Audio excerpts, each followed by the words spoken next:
Welcome to Screw the Commute, the entrepreneurial podcast dedicated to getting you out of the car and into the money. With your host, lifelong entrepreneur and multimillionaire, Tom Antion. Hey everybody, it's Tom here with episode 863 of Screw the Commute podcast. Today I'm going to tell you exactly how to fail at a video shoot. Okay, you don't want to do that. It can be very expensive. So that's what we're going to talk about today. I like to talk about stuff I'm like in the mid stuff right now. So let me tell you about that in a minute. Hope you didn't forget to pick up a copy of my automation ebook. You will thank me for it because you will save hundreds of hours of fighting with your computer where you could be spent making money. So pick up a copy of that at screwthecommute.com/automate free. And check out my mentor program at greatinternetmarketingtraining.com. All right, let's talk about how to fail at a video shoot. So I had one of my mentees coming into our TV studio, and he had prepared for a while, and I kept telling him what to do to prepare, and he says, yeah, I've practiced, I've done this and that. And I said, are you sure? Make sure you do this because we'll stop the shoot if it's not going well, because he was creating a product and a course that's going to live on and on and on. So I said, I'm going to be the director, and Mark, the video guy, will be the director, and we've been through hundreds of students, and we can tell if things are going good. And I said, get a good breakfast, make sure your energy's up. If we see your energy starting to wane, we're stopping the shoot. You'll have to come back another time.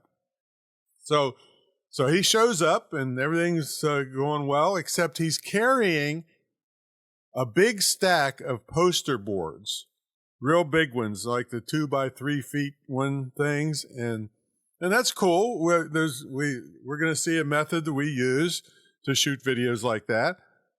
But they're full of text from the top edge to the bottom edge. Even though the text is about 2 inches high, each line of text, it's just plastered full of text. And that's, as soon as I see that, it's like it's red flags to me. This is already in the parking lot gonna be iffy. And he says, no, I practiced, I'm good. That's just to remind me.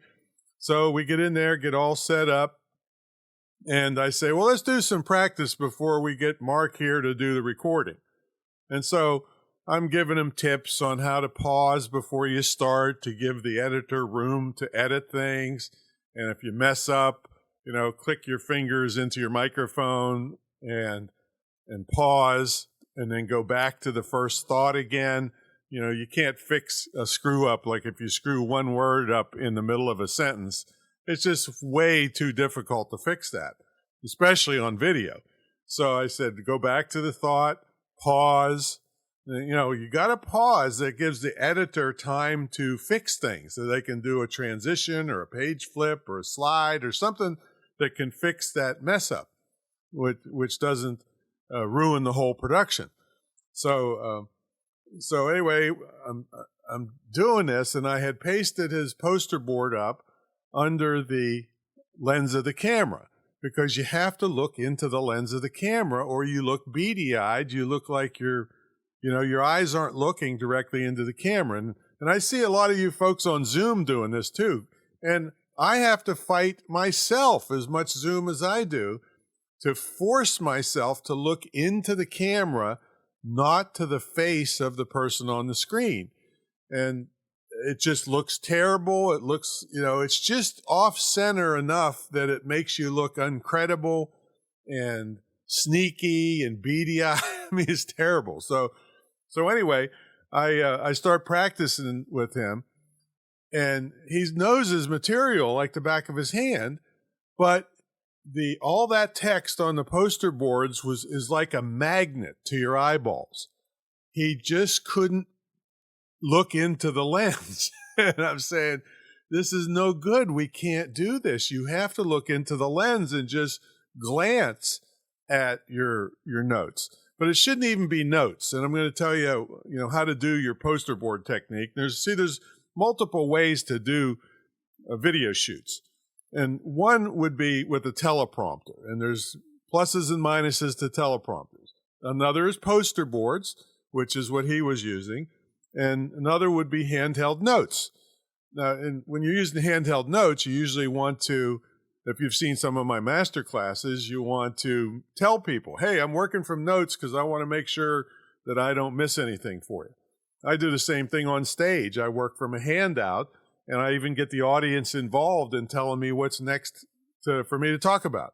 So that's a cool technique. But anyway, he was with poster boards full of text, clear to the bottom, and this was just not working out. and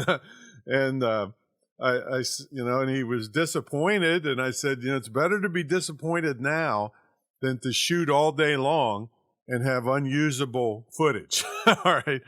So we stopped the shoot immediately. We didn't even start the shoot. We sent him home.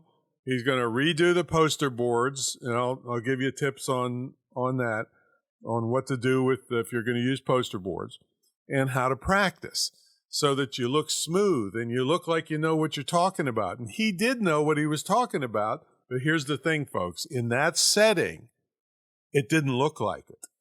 That's the problem, because this video is looking at everything, and now with 4K and HD, it sees everything, and so it sees your eyes aren't making a connection with people. And I'm harping on this because that's critical, that you connect with the watcher. If the watcher feels like something's wrong, even if they don't connect the fact that your eyeballs are just a little off, their mind is going to say something is off here, and they may quit watching, they may return the product or whatever you're trying to do on video. Okay. So let's go into these 3 ways real quick, and I'll give you some tips. And the teleprompter stuff, I learned this. I've been in SAG-AFTRA Actors Union for, I don't know how many, 30, 40 years? I don't remember how long. And we had teleprompter training, and it is not easy. Now, it's easy to get them nowadays. In fact, if you do want to do teleprompter, and I do teleprompter sometimes, if I have to knock out an exact script, if the wording is all important, and also if you're doing anything legal and you have to use the words properly, teleprompter is great. But what most people do, if they just get a teleprompter app for their iPad, and and you can Google iPad teleprompters, and they're not that expensive to hook on top of your tripod. You put your iPad there, and you put the teleprompter app, and you put your script in, and it plays it for you. And you can even use remote from your phone to slow it up or speed it up or whatever. The problem is people are total deer in the headlights when they first do this. They're glued to it, and they look like they just saw a ghost. So you have to practice teleprompter. You have to do it enough times where your head's on a minor swivel, not too big, because remember, you're on a TV screen.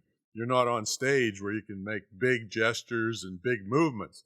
So you have to practice enough that it looks natural. That's the thing. And then most people never get to that point. They're just deer in the headlights with teleprompters. And you can, you have to see what speed works well for you. And you can glance away. You got to practice to glance away from it and be confident enough that when you glance back, you can pick up your train of thought. But this looks totally natural if you practice enough with teleprompter. And you can get them for your iPhone now, too. You can even get an iPad teleprompter and use an iPhone on it, where it just lays there and plays the script for you. So there's all kinds of ways to do this now. There's loads of different teleprompters. You can put them. There's ones that hang on your computer, almost like the webcam that hangs on the front of your computer. I mean, there's all kinds of them now. But anyway, if you don't practice, it doesn't matter how cool of a teleprompter you have. Okay, so that's teleprompter. Now, the poster board thing. Now, here's the thing about poster boards. I'm okay with it. They're like 2 feet by 3 feet. These are big poster boards, and you could use flip chart paper. The poster board's a little more stiff. But the thing is here's the tip. You want to have maximum of 3 bullet points on the poster board. I would say 2 or 3 words next to the bullet just to remind you what you're supposed to say next. And you don't want anything under 2/3 of the way down the paper that's too far down to look at, even if you're just glancing. So you have very few words on this thing, and then you tape it up as high as possible under the lens of your camera. And then here's the kicker, and this is what kind of made him almost fall off his chair. And this is what I teach professional speakers. In my Wake 'em Up book, it's a technique called bits, chunks, and series.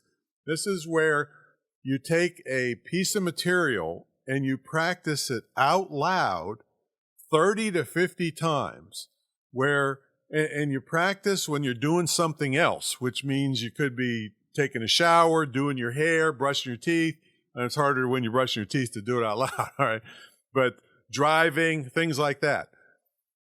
Because I want you to be able to knock out this thing out loud, this little chunk of material.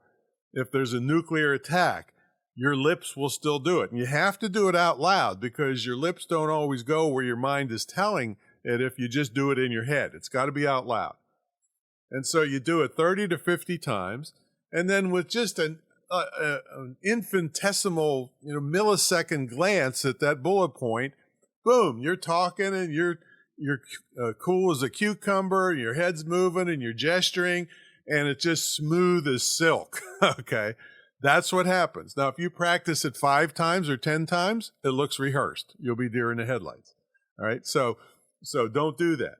30 to 50 times each little segment. And then you get to the end of the poster board, but let's say you're not done. Well, that's where you pause, and then that's where you switch poster boards, and the editor you pause before you start, and the editor can do a nice page curl or flip or slide in and make it all look beautiful. Okay? Or that could be a place where a graphic fills the screen so you don't even see that there's a transition. See? So it's all kinds of cool things you can do so that you do not fail on your video shoot. And he's lucky that he's a mentee of mine and we have our own studio, because just that booking the studio in a small place like this, it's not a full-blown TV studio, that was $1,500 it would cost him. And then he blew the whole thing. They're not going to give you your money back just because you blew it and you weren't ready. And in L.A., 4 hours would be $6,000, probably. All right, see, so you don't want to fail on a video shoot.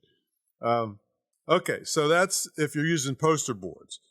3 giant bullets, couple words each, and no more than 2/3 of the way down the page, and still you got to practice. And always you have to force yourself to look into the camera lens. Now, a teleprompter, well, that's easy because the text is in front of this glass and the lens is behind it, so you're forced to look at the camera. But when it's a poster board or when you're doing these Zoom things, you've got to force yourself to look into the camera and just glance away. Now, when you're doing Zoom, all the time I say, let me check my notes here, and I look at them, and I go back and I look at the camera again. That's cool. But if you're doing something, a product like this guy was doing, you can't, you could use the handheld notes thing, but it was much better, the poster board idea, if he did it correctly. All right. So force yourself, look at the camera.